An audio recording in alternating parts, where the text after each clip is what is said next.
नमस्कार दोस्तों, eminent classes में आपका बहुत बहुत स्वागत है। मेरा नाम युधिष्ठिर सिंह राठौड़ है और मैं लेके आ गया हूँ आज एक नया टॉपिक जिसका नाम है the age of the Guptas. तो गुप्ता का जो टाइम पीरियड है वो काफ़ी इम्पोर्टेंट टाइम पीरियड है क्योंकि इनके शासन में बहुत सारी चीज़ों का विकास हुआ था। जैसे कि मौर्यों के बाद में इस समय जो है राजनीतिक एकता और प्रशासनिक व्यवस्था पुनर्स्थापित हुई और कला, धर्म, साहित्य, शिक्षा और ज्ञान विज्ञान का इस समय बहुत सा प्रोत्साहन मिला और उनका विकास भी काफ़ी हुआ था। इसलिए अनेक जो विद्वान हैं वो इसके शासनकाल को या इस वंश के जो शासन को भारतीय पुनर्जागरण या स्वर्ण युग का काल मानते हैं। यदि आप मुझसे मेरे सोशल मीडिया प्लेटफॉर्म पर जुड़ना चाहते हैं तो आप मुझे मेरे टेलीग्राम, इंस्टाग्राम और ट्विटर अकाउंट पर भी फॉलो कर सकते हैं। मेरे लेक्चर की कंप्लीट पीडीएफ आप मेरे इस टेलीग्राम चैनल से प्राप्त कर सकते हैं।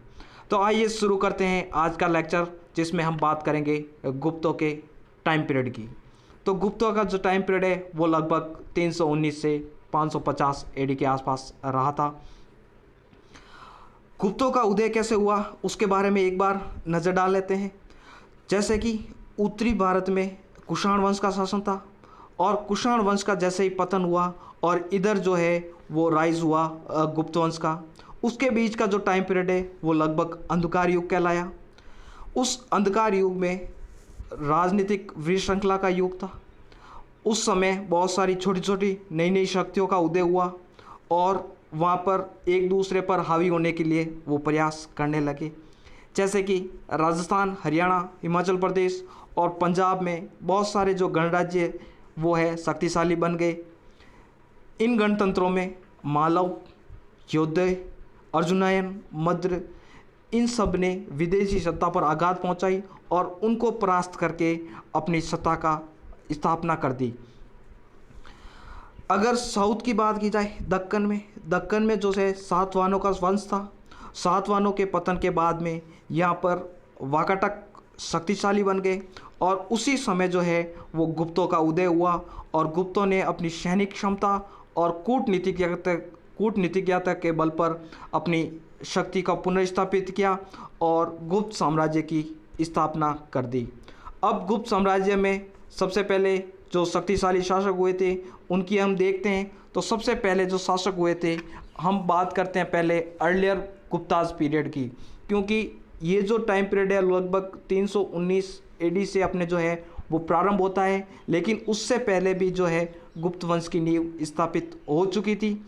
इसलिए हम अर्लियर गुप्ता पीरियड की बात करते हैं। तो अर्लियर गुप्ता पीरियड में सबसे पहले हम बात करेंगे श्रीगुप्त की। श्रीगुप्त जो है वो 240 से 280 एडी तक जो है वो शासक रहे थे। ये श्रीगुप्त जो है वो गुप्त वंश के प्रथम शासक हैं। इन्हीं ने इस राजवंश की जो है वो स्थापना की। इसकी जानकारी जो हमें प्रभावती गुप्त के जो पुनः ताम्रपत्र अभिलेख हैं उससे हमें इनकी जानकारी मिलती है। गुप्त वंश के राजा का नाम, कुछ विद्वान जो मानते हैं कि गुप्त वंश के जो राजा हैं उनका नाम गुप्त था, लेकिन इन्होंने राजा बनने के बाद में श्री की उपाधि धारण कर दी थी। जब ये राजा बने उससे पहले ये मुरुंडों के अधीनस्थ शासक थे और बाद में जब ये स्वतंत्र बन गए तो स्वतंत्र बनने के बाद में इन्होंने जो है वो महाराज की उपाधि धारण की। उस समय जो महाराज की उपाधि है वो सामंतों की उपाधि हुआ करती थी। एक चीनी यात्री है जिनका नाम इस्सिंग है। इस्सिंग हमें बताते हैं कि इन्होंने पाटलिपुत्र में एक मंदिर का निर्माण करवाया था और ये जानकारी हमें ये चीनी यात्री इस्सिंग देते हैं। श्रीगुप्त के बाद में इनके बाद में जो उत्तराधिकारी हुए थे, अगले जो शासक बने थे, उनका नाम था घटोत्कच। घटोत्कच का जो टाइम पीरियड है वो 280 से 319 एडी। 319 एडी के बाद में जो मुख्य गुप्त वंश है उनका शासन या उनका रूल जो है प्रारंभ हो जाता है।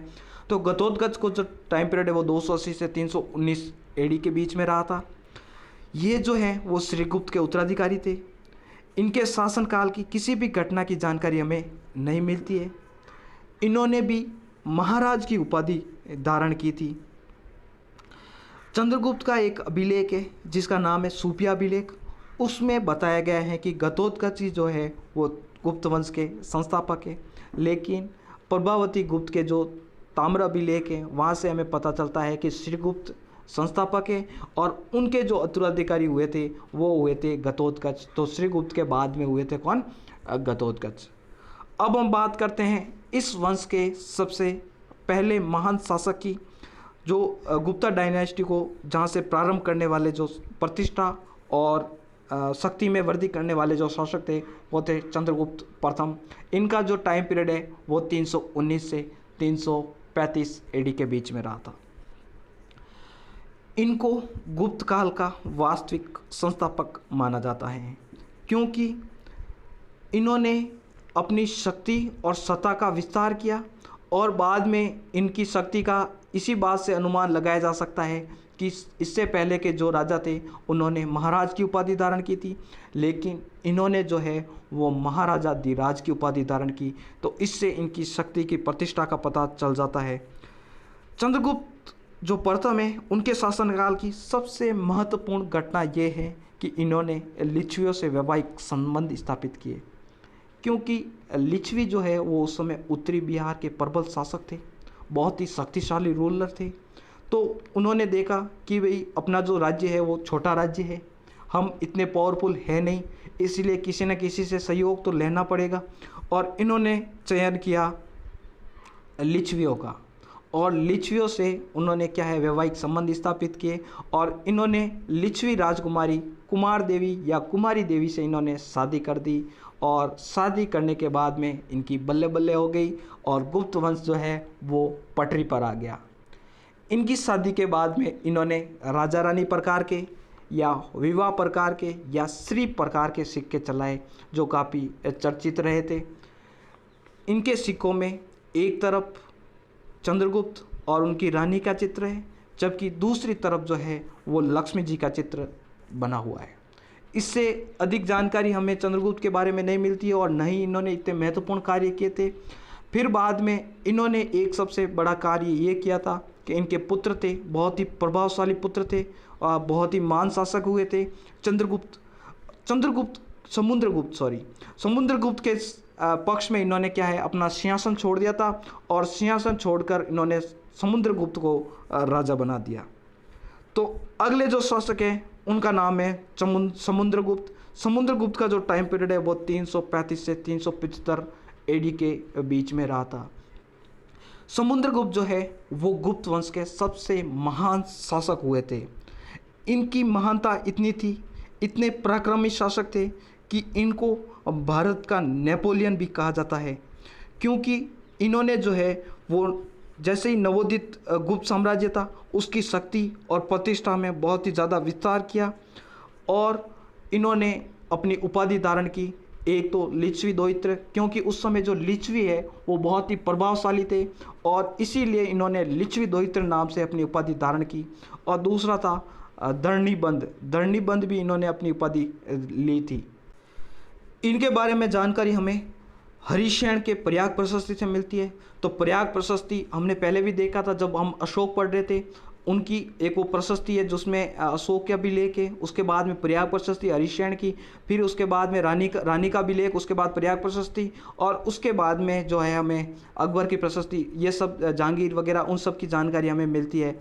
तो ये कंप्लीट प्रशस्ति थी। उस प्रयाग प्रशस्ति से हमें समुद्रगुप्त के बारे में जानकारी मिलती है। हरिशैन जो थे वो समुद्रगुप्त के महासंधि विग्रह थे। महासंधि विग्रह वो होते हैं जो युद्ध और शांति के उस समय जो मंत्री होते थे उनको महासंधि विग्रह कहा जाता था। तो उस समय जो है हरिशैन समुद्रगुप्त के महासंधि विग्रह थे। ये जो प्रशस्ति है वो चंपू शैली में लिखी गई है। अब उनके अगर उत्तरी जो अभियान हुआ था उन्होंने उत्तर में और दक्षिण में दोनों जगह पर अभियान किए थे। अगर हम उसके उत्तरी अभियान की बात करें तो उन्होंने उत्तर भारत के जो 9 शासकों को इन्होंने पराजित किया था।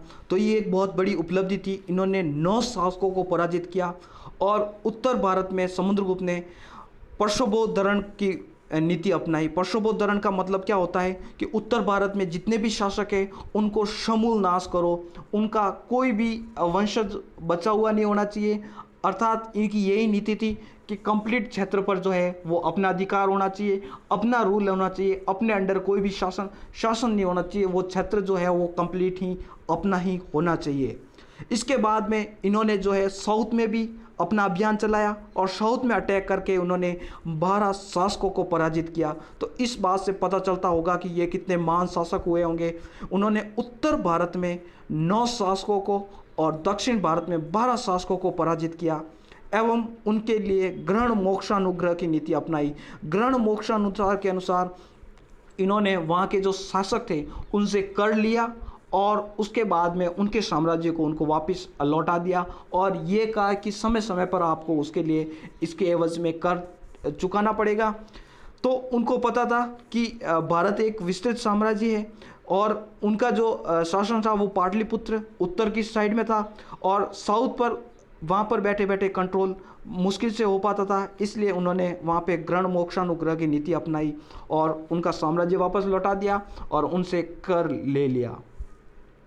इन्होंने शकों, कुषाणों, इंडो ग्रीक, कामरूप प्रदेश, उस समय कामरूप प्रदेश असम को कहा जाता था, नेपाल, हरियाणा और राजस्थान के गणराज्यों को भी इन्होंने पराजित किया। तो इतने साम्राज्य थे जिनको इन्होंने एक एक करके पराजित किया था। फिर उसके बाद में इन्होंने 6 प्रकार के सिक्के भी चलाए और उन सिक्कों से अलग अलग जानकारी हमें मिलती है। जैसे कि जो पहला जो सिक्का है वो था गरुड़ सिक्का। गरुड़ सिक्का ये सबसे प्रसिद्ध सिक्के थे। इसमें गुप्त शासकों ने भागवत धर्म को संरक्षण दिया।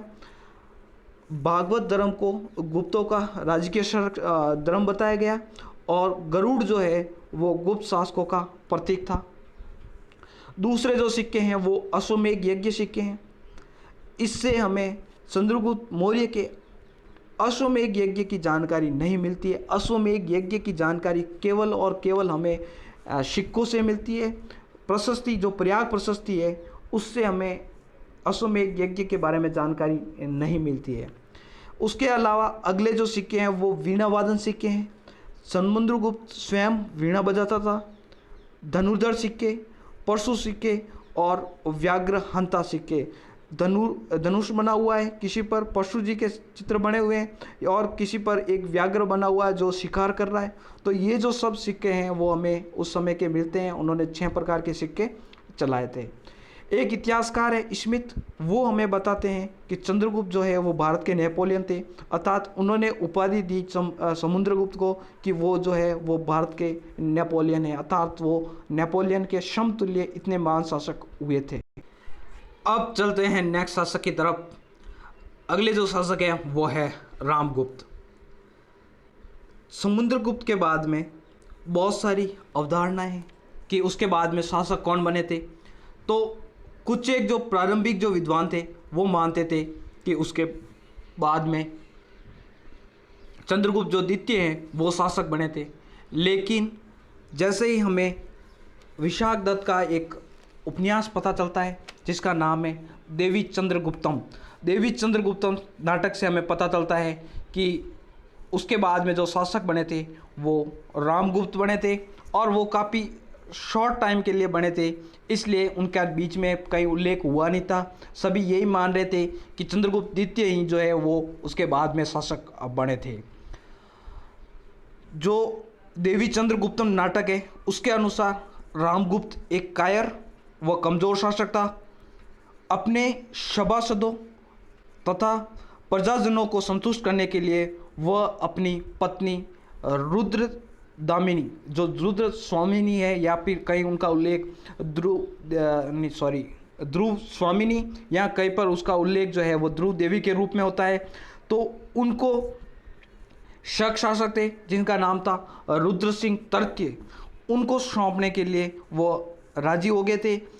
इस बात का जो पता है उनके छोटे भाई चंद्रगुप्त को पता चलता है और उनको ये बात पसंद नहीं आई, इसलिए वह जाते हैं शत्रु शिविर में स्त्री वेश धारण करके और वह रुद्र सिंह तृतीय को वहाँ पे हरा देते हैं और ध्रुव स्वामी को वापस लेके आ जाते हैं और जो रुद्र सिंह तृतीय है उसको वहाँ पे उसकी हत्या कर देते हैं और बाद में ध्रुव स्वामी से आकर वो शादी कर लेते हैं। तो ये जो टाइम पीरियड है वो बहुत शॉर्ट टाइम पीरियड था। उसमें उसके संघर्ष के बारे में बताया गया है कि कैसे चंद्रगुप्त द्वितीय जो है वो रुद्र सिंह तृतीय की हत्या करते हैं और उसके बाद में ध्रुव स्वामिनी से वो विवाह करते हैं। विवाह करने के बाद में वो रामगुप्त की भी हत्या कर देते हैं, उनको परास्त कर देते हैं और वह वहाँ पे बाद में शासक बन जाते हैं। अगले जो शासक हैं उनका नाम है चंद्रगुप्त द्वितीय। ये भी एक महान रूलर हुए थे।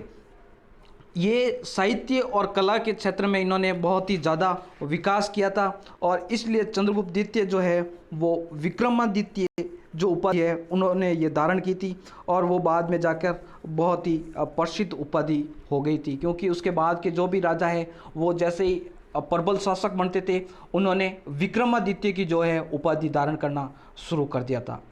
समुद्रगुप्त के बाद सर्वश्रेष्ठ जो शासक हुआ था, श्रेष्ठतम जो शासक हुआ था गुप्त वंश का, वो था चंद्रगुप्त द्वितीय। उसके समय में गुप्त साम्राज्य अपने विकास के शीर्ष तक पहुंच गया था और इसी शासक का दूसरा नाम देवराज या देवगुप्त भी था। इनकी जो उपाधियाँ थी वो थी विक्रमादित्य और दूसरी थी परमेश्वर। इन्होंने अंतिम शासक रुद्र सिंह की हत्या की एवं शकारी की उपाधि धारण की थी। अपनी पुत्री प्रभावती गुप्त, जिनका हमें वो ताम्राभिलेख प्राप्त होता है, प्रभावती गुप्त का विवाह वाकाटक शासक जो रुद्रसेन द्वितीय था उनसे उनकी शादी कर देते हैं। रुद्रसेन द्वितीय की मृत्यु के पश्चात शासन जो है वो प्रभावती गुप्त के पास में आ जाता है। तो जो वाकाटक जो क्षेत्र है वहाँ पर भी उस समय गुप्तों का राज हो जाता है और जो प्रभावती गुप्त है उनका शासन वहाँ पे स्थापित हो जाता है। महरौली का जो लोह स्तंभ है उसके अनुसार चंद्रगुप्त ने बाहलिकों को पराजित किया था। तो महरौली का जो लोह स्तंभ है वो चंद्रगुप्त सेकंड से ही संबंधित है, जो आज तक की रसायन विज्ञान का सर्वोत्तम उदाहरण है, क्योंकि इतने वर्षों के बाद में लगभग चंद्रगुप्त सेकंड का जो टाइम पीरियड है वो 375 से 414 एडी के बीच में रहा था और अब जो लगभग उससे 1500 से भी अधिक समय जब उसको हो गया है फिर भी उसको है अभी जंग नहीं लगी है। वो खुली हवा में है, उस पर बारिश भी गिरती है, हवा भी लगती है, फिर भी अभी तक वो एक जंग नहीं लगी है और एक गुत्थी बनकर रह गया है सभी वैज्ञानिकों के लिए। लोह स्तंभ, इससे हमें पता चलता है कि बाहलिकों को इन्होंने क्या है पराजित किया था। इनके दरबार में 9 नवरत्न थे, उनमें से एक थे कालिदास जी। कालिदास जी को सब जानते ही हैं, उनकी बहुत सारी पुस्तकें हैं। अगले हैं वराहमिहिर, तीसरे हैं सपणक, शंकु, वररुचि, धन्वंतरी, अमर सिंह, बेताल भट्टी और घटकप्रक। ये 9 उनके दरबारी विद्वान हैं जिनके बारे में बहुत सारी जानकारी हमें मिलती है और इनकी पुस्तकों से बहुत सारी पुस्तकें जब हम इनके बारे में कला और साहित्य के बारे में पढ़ेंगे गुप्त वंश के, तो इन सभी हम विद्वानों को एक एक करके देखेंगे और इनकी पुस्तकों के बारे में भी हम एक बार वापस देखेंगे। इसके समय चीनी यात्री फाहियान भारत आया था और फाहियान जो है चंद्रगुप्त का नाम का उल्लेख नहीं करता है, वो अन्य नाम से इनको संबोधित करता है। फाहियान स्थल मार्ग से यहाँ पे आया था, जो चाइना वाला जो स्थल मार्ग है उससे भारत आया था। वह जहाज़ के द्वारा ताम्रलिपि बंदरगाह से वापस चीन लौटा था। जब भारत से वापस जहाज़ जा रहा था चाइना की तरफ, तब वो बंदरगाह से या फिर जहाज़ से वो जो है चाइना वापस पहुंचा था। फाहियान बौद्ध धर्म की जानकारी के लिए भारत आया था और उन्होंने अपनी जो यात्रा में जो पुस्तक है वो लिखी थी और उसका नाम था फोको की। तो उस पुस्तक का उन्होंने अपने भारत के संदर्भ में या भारत का संदर्भ में जो यात्रा वृत्तांत था वो फाहियान ने लिखा था। अब चलते हैं हम नेक्स्ट शासक की तरफ। अगले जो शासक हुए थे वो हुए थे कुमारगुप्त। कुमारगुप्त का जो टाइम पीरियड है वो 414 से 454 एडी तक रहा था। गुप्त शासकों में सर्वाधिक अभिलेख अगर किसी के मिलते हैं तो वो है कुमारगुप्त के। इनके जो अभिलेख हैं हमें बंगाल से लगाकर सौराष्ट्र तक और हिमालय से लगाकर हमें दक्षिण में नर्मदा नदी तक हमें क्या है इनके अभिलेख मिलते हैं। वैसे तो इनके जो सैनिक अभियान है इसके बारे में हमें कोई स्पष्ट जानकारी मिलती नहीं है, लेकिन मंदसौर का जो अभिलेख है उसमें ये बताया गया है कि चारों समुद्र की चंचल लहरों से घिरी हुई पृथ्वी का शासक इनको कुमारगुप्त को बताया गया है। तो इससे भी हमें पता चलता है कि चंद्रगुप्त द्वितीय के प्राप्त शासन की सुरक्षा इन्होंने अच्छे से की थी और अपने साम्राज्य को उन्होंने बनाए रखा था। गुप्त शासकों ने सर्वाधिक सोने के सिक्के जो है वो कुमारगुप्त के मिलते हैं। गुप्त शासकों की एक विशेषता है कि भी सोने के सिक्के, और वो जो सर्वाधिक जो सिक्के हैं वो हमें कुमारगुप्त के मिलते हैं। भरतपुर के पास बयाना में हमें सिक्के के ढेर मिलते हैं। अब सिक्कों के संदर्भ में बहुत सारे क्वेश्चंस बनते हैं अलग अलग, क्योंकि अलग अलग डायनेस्टी के समय अलग अलग सिक्के चलते थे, अलग अलग वो मटेरियल उसमें यूज़ होता था। तो सिक्कों के संदर्भ में अगर बात करेंगे तो पहले जो आरंभिक सिक्के थे वो हाथ या पंचमार्क सिक्के थे, पंच कर दिया जाता था और उस पर किसी प्रकार का न तो अभिलेख लिखा जाता था और न ही उस पर कोई चित्र होते थे। उसके बाद में ग्रीकों ने सोने के सिक्के चलाए और वो भी लेख युक्त सिक्के चलाए। उसके बाद में शुद्ध सोने के जो सिक्के हैं वो कुषाणों ने चलाए थे। कुषाणों की विशेषताएं थी शुद्ध सोने के सिक्के। सातवां शासकों ने शिष्य या पोटीन के सिक्के चलाए। शकों ने चांदी के सिक्के चलाए। तो शकों की जो विशेषता थी वो चांदी के सिक्के थे। और जो सर्वाधिक सोने के जो सिक्के हैं, ये भी एक इम्पॉर्टेंट फैक्ट है, क्योंकि सर्वाधिक जो सोने के सिक्के हैं वो गुप्तों के द्वारा चलाए गए। तो सर्वाधिक सोने के सिक्के तो गुप्तों के द्वारा चलाए गए और शुद्ध सोने के जो सिक्के हैं वो कुषाणों के द्वारा, और लेख युक्त सोने के जो सिक्के हैं वो ग्रीकों के द्वारा चलाए गए थे। कुमारगुप्त जो है वो कार्तिकेय का अनुयायी था। कुमारगुप्त ने मयूर शैली के सिक्के भी चलाए थे। चीनी यात्री हैंगसान जो है वो इनको शक्रादित्य के नाम से उनको उपाधि धारण करता है और वो बताता है कि जो नालंदा विश्वविद्यालय है उसका जो निर्माण है वो शक्रादित्य ने किया था और शक्रादित्य जो है वो कुमारगुप्त की उपाधि थी। इनकी एक अन्य उपाधि थी जिनका नाम था महेंद्रादित्य। इन्होंने अश्वमेघ यज्ञ का आयोजन भी करवाया था। भीतरी अभिलेख के अनुसार स्कंदगुप्त ने पुष्यमित्रों को पराजित किया था। इनके समय का एक अभिलेख है जिसका नाम है भीतरी अभिलेख, और उससे हमें पता चलता है कि स्कंदगुप्त ने जो है वो पुष्यमित्र को पराजित किया था। अब अगले जो शासक हैं वो है स्कंदगुप्त। गुप्त वंश का अंतिम महान शासक स्कंदगुप्त था। इनके शासनकाल में राजनीतिक उथल पुथल से भरा हुआ था। अनेक विद्वान ये मानते हैं कि जैसे ही कुमारगुप्त की मृत्यु हुई या उनके शासन त्यागने के बाद में वहाँ पर उत्तराधिकारी संघर्ष शुरू हो गया था और उनमें से स्कंदगुप्त विजयी हुआ था। लेकिन ये जो सिद्धांत है, ये जो मत है वो कहीं कहीं विफल भी हो जाता है। स्कंदगुप्त का सबसे महत्वपूर्ण अभिलेख जो है वो है भीतरी अभिलेख, जिससे उनके क्रियाकलापों का पूरा प्रकाश पड़ता है। उनके शासनकाल की सबसे महत्वपूर्ण घटना है गुप्त साम्राज्य पर हुणों का आक्रमण, और जूनागढ़ अभिलेख हमें ये बताता है कि इन्होंने हुणों को पराजित किया था।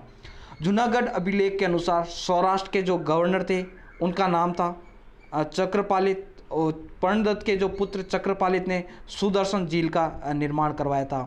तो सुदर्शन झील के बारे में भी बहुत सारी जानकारी हमें मिलती है। तो सौराष्ट्र के जो गवर्नर थे पर्णदत्त, उनके पुत्र थे चक्रपालित, उन्होंने सुदर्शन झील का पुनर्निर्माण करवाया था। अब थोड़ी बहुत नज़र हम हुणों पर डाल देते हैं। हुण जो थे वो मध्य एशिया के थे। ये अत्यधिक बर्बर थे और जब हुणों ने अटैक किया था तो उस समय जो है गुप्त डायनेस्टी यहाँ पे रूल कर रही थी। तो गुप्तों का जब यहाँ पे स्कंदगुप्त थे उन्होंने इनको पराजित किया। उन्होंने हर हर महादेव का नारा प्रसिद्ध किया, जो आज वर्तमान में बहुत ज़्यादा लगाया जाता है। तो हर हर महादेव का जो नारा प्रसिद्ध करने वाले कौन थे? हुण थे। इनके जो शासक थे वो थे तिगिन, तोरमाण, और सबसे जो महान शासक हुए थे वो थे मिहिरकुल। ये भगवान शिव के अनुयायी थे। इन्होंने कोटा के पास बारडोली में शिव मंदिर का निर्माण करवाया था। तो ये एक इम्पॉर्टेंट फैक्ट है कि कोटा के पास बारडोली में शिव मंदिर का निर्माण किसने करवाया था? तो वो हुण शासक मिहिरकुल ने इसका निर्माण करवाया था। अब बात करते हैं सुदर्शन झील की। तो सुदर्शन झील के बारे में बहुत सारे फैक्ट हैं, बहुत सारे, कई बार इससे रिलेटेड काफ़ी कुछ क्वेश्चन पूछे जाते हैं। तो सबसे पहले जो है इसका जो निर्माण है वो चंद्रगुप्त मौर्य ने करवाया था, और उस समय चंद्रगुप्त मौर्य के समय जो सौराष्ट्र के जो गवर्नर थे वो थे पुष्यगुप्त। उसके बाद में इसका जो पुनर्निर्माण है वो अशोक ने, मौर्य शासक अशोक ने करवाया था। और उस समय जो सौराष्ट्र के जो गवर्नर थे वो थे तुषास्प। उसके बाद में इसका पुनर्निर्माण रुद्रदमन ने करवाया था। और उस समय जो सौराष्ट्र के जो शासक गवर्नर थे वो थे सुविशाख। ये जो है हमें जानकारी जूनागढ़ से हमें मिलती है। जूनागढ़ जो अभिलेख है संस्कृत में, उनसे हमें इन तीनों के बारे में जानकारी मिलती है। और जब स्कंदगुप्त ने इसका पुनर्निर्माण करवाया था तो उस समय जो सौराष्ट्र के जो गवर्नर हैं वो पर्णदत्त के जो पुत्र थे वो चक्रपालित जो वो है, इससे हमें जानकारी मिलती है। मौर्यकालीन शासकों ने जन कल्याणकारी कार्यों के तहत सुदर्शन झील का निर्माण करवाया और पुनर्निर्माण भी करवाया और सिंचाई व्यवस्था को विकसित किया। अशोक ने यहाँ पर जो है नहरों का निर्माण करवाया था। तो ये थी संपूर्ण जानकारी सुदर्शन झील के बारे में। तो ये कई बार क्वेश्चन इससे पूछे जाते हैं सीधे सीधे कि निर्माण किसने करवाया, मौर्य समय के समय पुनर्निर्माण किसने करवाया, गुप्त डायनेस्टी के समय इसका पुनर्निर्माण किसने करवाया, रुद्रदामन किस वंश के से उन्होंने इसका निर्माण करवाया। तो ये जो थे वो कंप्लीट इनके बारे में कई बार क्वेश्चन पूछे गए हैं। तो ये एक इम्पॉर्टेंट फैक्ट बन जाता है। इसके आगे का जो भी प्रशासन है, इनका कला है, साहित्य है, उनके बारे में हम अगले लेक्चर में डिस्कस करेंगे। आशा करता हूँ इससे आपको बहुत कुछ सीखने को मिला होगा। Thank you for listening.